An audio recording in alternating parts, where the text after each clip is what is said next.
Alright, g'day guys, welcome back. I am doing part 2 here of the anniversary guides for the banners. Part 1 was the Dual Dokkan Fest. In this video I'm going to deal with the Carnival banners. Basically what I do, I go through their expected release date, their featured units, and whether or not the featured units are farmable for their super attack, and I go through the information as well for each relevant unit. Before we get started, I've got the Vegeta up here for his release date. This is one of the part 2 LRs last year for the 7th anniversary. He came out on the 26th of July. The Dual Dokkan Fest came out on the 8th of July, which is what, 18 days total between them. So yeah, expect just over a fortnight difference between the Dual Dokkan Fest and then the Carnival banners. Now I'm just going to bring up the Goku information just to have him next to his respective banner. But the new Goku there is farmable. Go into Dragon Ball Story, I think it's called. It's not the story mode in events. It's the Dragon Ball Story. So yeah, it's just that one with the Saiyan Saga. He drops as a Z Awakened SSR in his UR form, so he is a straight 100% chance. So you can get him to SA10 really easily. This banner also marks the first return of the Tech Carnival exclusive Super Saiyan Goku from the Cooler's Revenge movie. He is also very easily farmable thanks to the new April Fool's unit. There were other Super Saiyan Gokus as well, but the drop rate for this Goku is really generous actually. So yeah, make sure you do that. Any SSR, by the way, like I kind of mentioned above, Z Awaken them for the 100% chance is my advice. That way you don't have to deal with farming more than the 9. You kind of get that 100% chance. The Goku and Gohan, who were the part 2 unit for Golden Week last year, they are not farmable unfortunately, so 19 Kais are required to max them out. The part 2 LR Kaioken Goku from last anniversary is farmable via the Lord Slug event. Now that is Goku Kaioken, that is not base form Goku like he would be over here. The Namek Vegeta, which exchanges into Namek Goku, is farmable from several events. However, I usually suggest the Dragon Ball Super Broly event because other units are quite easily farmable there, and I'll go through that later in the video as well. In Zamasu, great unit, love him, is also farmable. He's farmable via the Fusion Zamasu Dokkan event. Stage 1, similar to the base Vegito, as mentioned in the previous video, you can farm an SR, actually a Z Awakened SR who is SSR, so you'll get the 50% chance there. Unfortunately, you can't get the 100% for that one. Perfect Cell, or is this Cell Perfect Form? I can never remember the difference. Similar to Zamasu, is farmable via a first form cell that drops in the Cell Dokkan event. You just have to Dokkan Awaken that first form cell. I probably should have put the Dokkan Awaken little symbol there. Super Saiyan Vegeta is also farmable. This is just a banner unit, so not as important, but you can get that SR Super Saiyan Vegeta there. Kid Goku, Giant Ape, is not farmable, and the banner unit Krillin is. There are several events where he is farmable from, but I'm going to suggest that one there. So that's the banner and their farmable units. Most of the banner is farmable, so if I'm doing these videos like 6 weeks early, closer to 2 months early actually. So you've got plenty of time to go through and farm these up if it's a bit dead in Dokkan at the moment. And I'd imagine most people are saving, so this is probably a good way to go about things. You should go into this banner, and if you kind of go deep, you should save yourself a fair few Kais. Now, just to go through the information for the Carnival AGL Goku, he leads Turtle School for 200% neat, as is tradition with the Carnival LRs. He raises attack and defense for 1 turn and causes colossal damage to the enemy, obviously. He stacks defense, raises attack for 1 turn, and then causes mega colossal. So he only raises his attacks, he doesn't have any other effects. Activates an entry animation, which is obviously nice. Key 4, attack and defense 59%, and activates guards for all attacks for 6 turns. So 6 turns is 3 appearances almost entirely, unless you continuously float him off. 6 turns in total, not 6 appearances. Keep that in mind.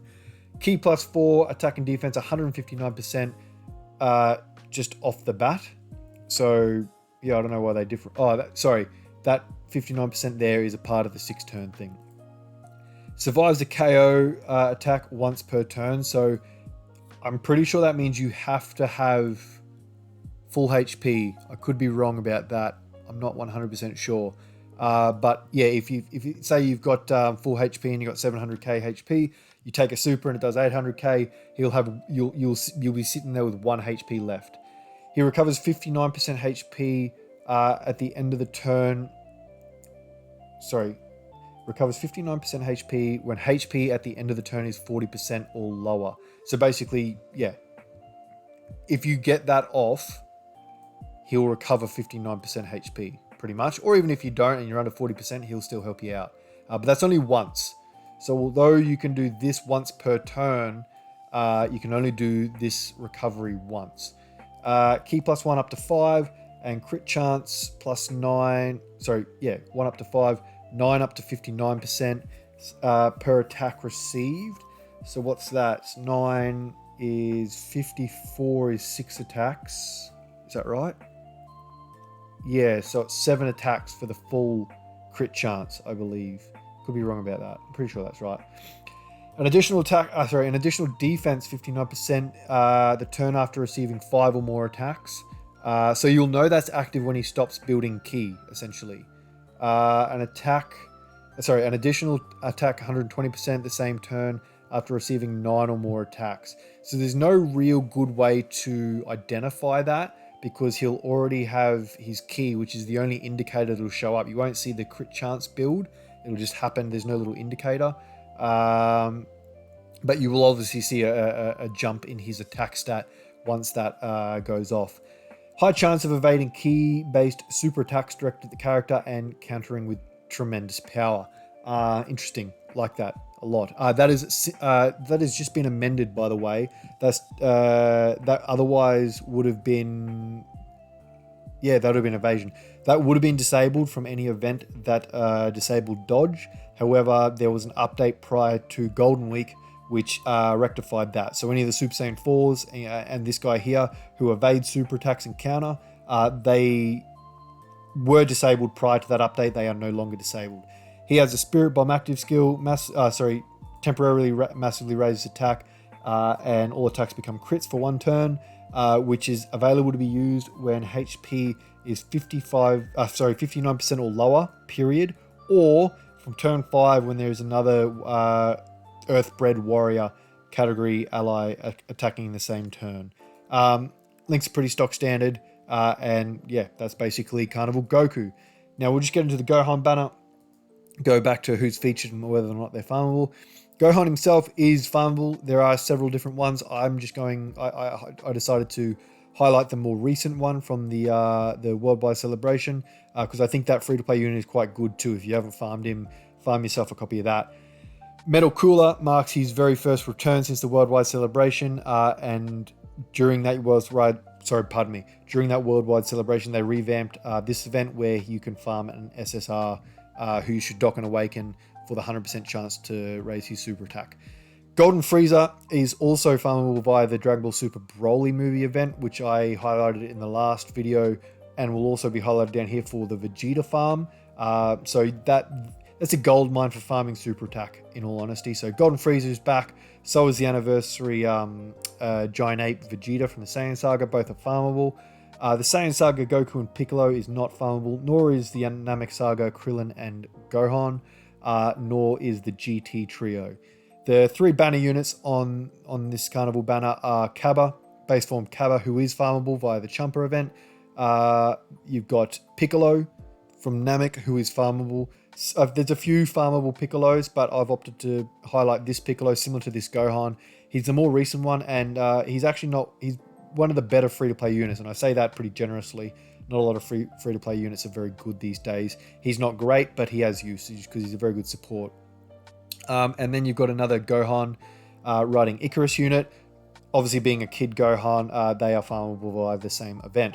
Now, let's get into the information for Gohan. He is a Bond of Master and Disciple category leader for straight 200%. He raises attack for 1 turn, and he stacks attack and defense on his ultra super attack, which is very handy. Oh, hang on a sec.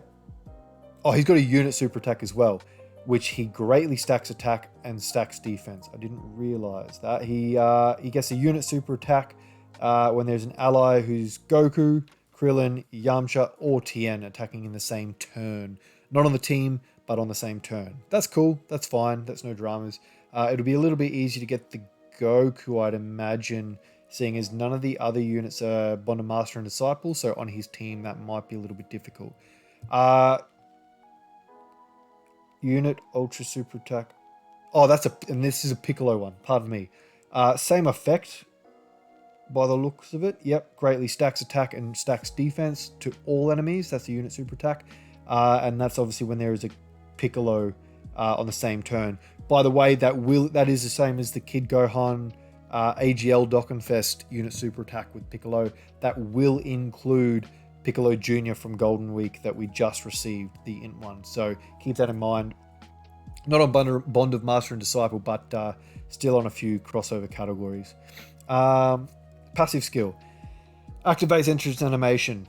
Once only, obviously. Key 4, attack and defense, 58%, and launches an additional attack with a great chance for it to become a super attack for 6 turns. Similar to the Goku passive, but instead of guard, he gets the additional with a chance for a super. Key 4, attack and defense, 158%. Flat, not going away, unconditional, or good. Damage received reduced by 30% against the enemy. Damage received reduced by 30% against the enemy, the Ultra Super Attack or Unit Super Attack hits, basically. So as long as you're doing an 18 key super attack, whether it's a Unit Super Attack or not, you have damage reduction of 30% from the unit that you attack. So if you're in Super Battle Road and you're versus 2 or 3 enemies, keep in mind that you're only going to have damage reduction active against the unit that you're attacking. Especially because it's only on the 18 key or the unit super attack, not the 12 key. So any additional supers, it doesn't matter. So even if you killed with the 18 key, the 12 key will not activate damage reduction for the next enemy that you attack. Key 1 up to 5 and defense up to 58% per attack received. What's that? Probably 9 attacks again as well. An attack additional 58% after receiving 5 or more attacks. So again, once the key stops building, which will have an indicator, you'll have your full, you'll have that extra attack available. Launch an additional super attack the turn after receiving 8 or more attacks. Obviously, you'll know when that happens. Active skill, full moon event, massively raises attack temporarily, causes ultimate damage to the enemy, and within the same term activated, attacks are effective against all types. You can activate that when HP is 59% or less, or from turn 5 when there's another Bond and Master and Disciple ally attacking in the same turn. And links are as follows. So that's Gohan, and obviously that was Goku as well. These are the Carnival exclusive banners of the 8th anniversary. I expect them again to drop sometime in late July, whereas early July or sometime around the 8th is the Jewel Dokkan Festival. If you have any questions, guys, let me know in the comments below. Out of the 2 banners, I'd love to know what banner will get your first multi or 2, whether you're more keen on the Gohan or whether you're more keen on the Goku, or is it a decision made via the featured units? I dare say, look, if I'm going to give you any advice, which I probably shouldn't, if you are summoning primarily for these guys and you happen to get LR Cooler there, I would highly suggest going into Gohan's banner with the hopes of pulling this Cooler and this Golden Freezer. They will be enormous help. If you have none of these units already, they will make the foundations of a monstrous team. What I will also quickly display for you guys as well, where is this window capture? Get rid of that. I am doing Dokkan trading cards for the anniversary. It's a promo pack, so it is only going to be dished out to people who support my Ko-Fi via the Super Saiyan 2 membership. You can have a look at it there. Jump in the Discord if you're curious about the rules and qualification thing. But you'll get 1 copy of every unit from the anniversary, as well as 2 mystery units as well. and I'll also give you a pack for the Zero Mortals plan that's planned to release at the same time. And if you don't want the Zero Mortals plan pack, pardon me, it's a lot to say in one thing. You can opt to get the GT Giant 8 Power Edition pack instead, because there are some of them left. If you want all three, let me know, and I'm more than happy to sort of work with you there. But if you don't mind helping us out the free way, the good old-fashioned way, I should say, like the video, subscribe, do that kind of stuff. It's free. It helps me significantly, and I really, really, really appreciate it. So if you watched all this way through, guys, I appreciate it. Thanks for watching, and I'll see you next time. Bye now.